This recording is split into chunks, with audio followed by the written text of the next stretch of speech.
What if the horses in the book of Revelation are not what you think they are?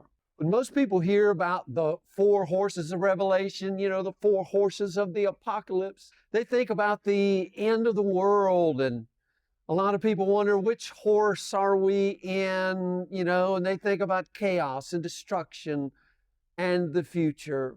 Well, what if Revelation is not just predicting the future, but exposing a pattern that we have seen again and again and again, over and over?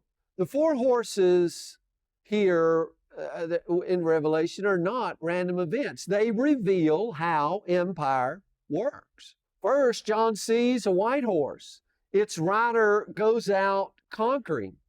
This horse represents conquest, the expansion of power here. Empires always begin with the promise of victory and control.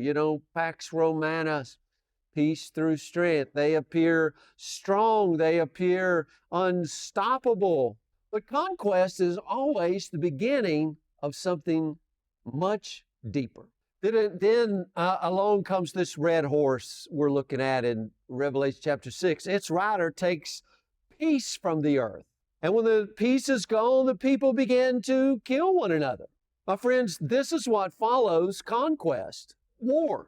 Violence becomes normalized. We see that now all over the place. What was gained by power must now be sustained by force. We must keep them under our boot. Then comes the black horse. And this rider, he's holding some scales. And a voice cries out and says, a day's wages for a small amount of food. This is economic injustice. Sound familiar? A system where people work all day just to survive. Talk about paycheck to paycheck. They got paid every day, so that's what they were doing. Meanwhile, luxury goods were untouched. What does that mean? The rich are comfortable and the poor bear the burden. Sound familiar? Then comes the famous pale horse, and no, Clint Eastwood is not riding it.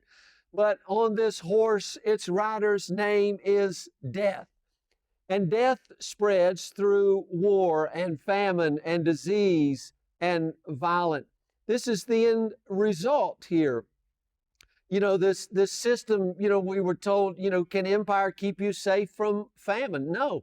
From disease? No. When systems are built on conquest and violence and injustice, they eventually produce death. And this is the cycle. Notice the pattern: conquest, war, economic justice, death. And the reason this is so hard for us to understand, because this is not just future, this is also history. Remember, blessed is he that readeth and understands. This has happened over and over again. This is what happens when power becomes an idol. Revelation, again, is not trying to scare us. It's trying to wake us up. Remember back in Revelation chapter 4 and 5, we saw a throne and we saw the Lamb sitting on the throne. And this Lamb, he conquers through sacrifice. But the horses show what happens when the world chooses a different way. And that way is the way of empire. It's the way of domination. It's the way of power without love. So we're always given a choice here. So choose your kingdom. Revelation places two paths before us: the way of empire or the way of the Lamb. One path leads to death and the pale rider, and the other leads to life. So the question is not just about the future. The question is, which kingdom are we living right now?